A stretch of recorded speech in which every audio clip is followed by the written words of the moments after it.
Discretion is advised.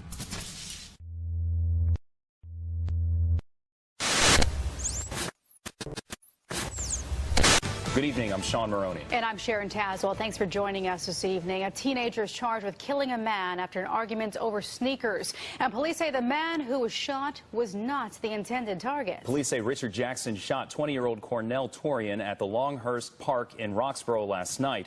CBS North Carolina's Derek Lewis talked to Torian's mother today and has more from Person County. Derek. Yeah, police say Richard Jackson turned himself in around 2 o'clock this afternoon. This all started here at Longhurst Park with an argument that ended with a deadly shooting moments later. Someone called and said I need to get to the hospital. My son had been shot. 20-year-old Cornell Torian was shot at this park in Roxborough Monday night. Police say he was not the target. Cornell's family told CBS North Carolina the shooting happened after an argument over a pair of shoes. I was just crying and calling on Jesus and just hoping that if he got shot, it might have been in the leg or something. Becky Terrain says after the medical examiner told her her son had passed, she could only think about what his last moments alive were like. I didn't want him to know he was dying. I didn't want him to suffer. So if he got shot and went to sleep, it feels better to think about it that way. Police say 16-year-old Richard Jackson turned himself in. Becky says she's a little more at peace knowing that. I was just hoping he would. Hoping his family would encourage him. So yeah, I have hope. I have faith that he would. She knows there were other people at the park with her son when he was shot. She wants them to turn themselves in as well. If you want to wait for the police to come get you, that'll be fine. But the truth is, you know, if you were there, they're coming. Police say that they are still investigating the details of what happened. They do believe that there was at least one other person involved. Becky says she does not believe that her son and Jackson killed each other.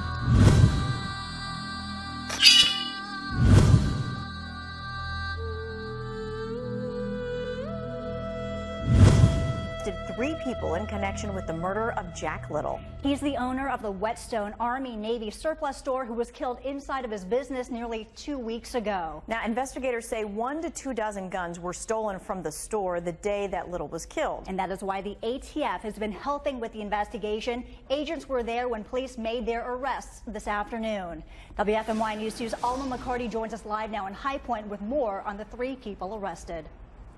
Well, I'm Julie. I'm here outside of the store, Little's store, where he was killed just 10 days ago. As you mentioned, 3 people face charges in connection with Little's murder. 18-year-old Hermione Grady is charged with first-degree murder, robbery with a dangerous weapon, and possession of a stolen firearm. His brother, Lorento Grady, and Shirley Harrington are each charged, along with charges of possession of a stolen firearm. Now, all 3 were arrested after a raid at this house on Pershing Street a little after 1 this afternoon. The house is about 1.5 miles away from the Army-Navy surplus store. High Point police say multiple agencies were involved with this ongoing investigation. That includes the ATF, U.S. Marshal's Office, and the DEA.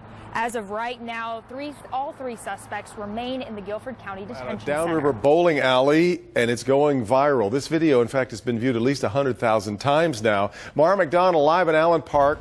Mara, Thunder Bowl, pretty popular. In fact, it's been around for decades. It sure has, Devin. It's a real heritage spot. You know, this place used to host bowling for dollars. It's hosted so many Pro-Am tournaments, I can't even begin to count them all. So when you see this video, you'll understand why the owners here are not going to stand for it. Take a look.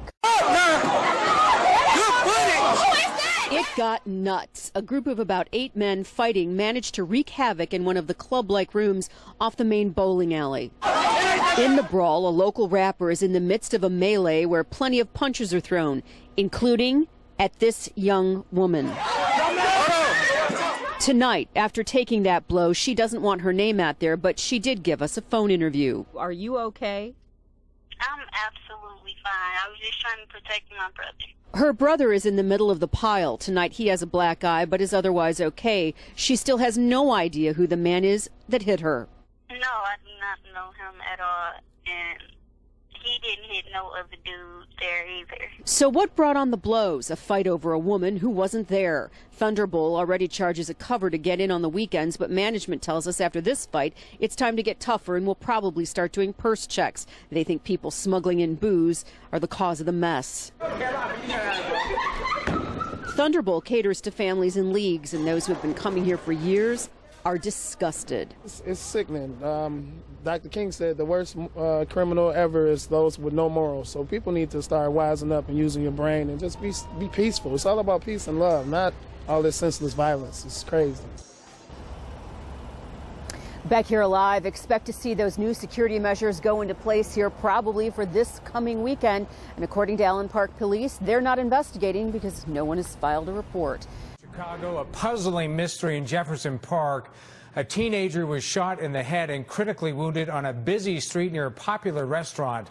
Tonight, an eyewitness tells us a dramatic story. NBC5's Dick Johnson's live with the latest tonight. Dick? And Rob, historically, shootings are very rare in this neighborhood. In fact, it's considered to have one of the lowest violent crime rates in the entire city. Right next door to the popular Gale Street Inn, across the street from the CTA's Blue Line. Police say someone in a silver minivan pulled up near this TCF Bank ATM late this afternoon and shot a 17-year-old boy in the head, then took off. Despite his injuries, the critically wounded teenager also took off, bleeding profusely down this alleyway to a sidewalk on Higgins, where a man who did not want to be identified told us what he saw and did. It was actually gushing blood out, so we asked what happened. The other guy said he got shot. There was another lady here that was helping the kid out, putting pressure on around his neck, I guess. Just come down here, told the guy just to remain calm, that they were coming already. Some residents believe there's a reason why the city's violent crime is now coming to one of Chicago's safest neighborhoods. What I don't understand is it's like all of our police presence has been leaving us, even though the 16th district is right down the street. How do you mean leaving you? Going off, being sent out to different areas of the city where the violence is supposedly higher. Alderman John Arena's chief of staff tonight disputes that, saying crime is actually lower now here and that it's his understanding more than 30 new officers have been added to the 16th district. A Corrigan man is in trouble with the law after police say he burned a 6-month-old child's hand. Octavius Hullett was booked into the Angelina County Jail for endangering a child after he put his infant's hand under hot water. Our Kayla Beams talked to experts who tell us children around hot water can have dangerous outcomes, and they provide more details on how to prevent hot water-related injuries. Tonight, an infant is recovering from a serious burn police say was inflicted by this man, 25-year-old Octavius Hullett. According to arrest records, Hullett and his girlfriend let a friend and her son stay with them earlier this year, and in that time, Hullett held the child's hand under hot water. Just how hot? According to police, an officer later went back and measured the water at 143 degrees. Children are much more at risk for burns and mortality from burns than we are. Records show the child's skin turned white and began to blister. Lufkin emergency doctor Lee Bell said this type of burn could be classified as second degree and will need immediate medical attention. But police say professional help was not sought for 5 days. We want to err on the side of caution when we're talking about our children. And if it's something that's accidental, just explain exactly what happened and the medical staff are going to understand that. Right now, the child is with family while CPS continues their investigation. Child advocates and experts, though, say steps always need to be taken in a home with a young child. Turn down your hot water heater down to about 99 to 100 degrees, something that in case the child was to fall into the water or accidentally hit the tap or something, that whatever water coming out would not be dangerous. We recommend looking at everything in your home from the child's point of view as far as safety.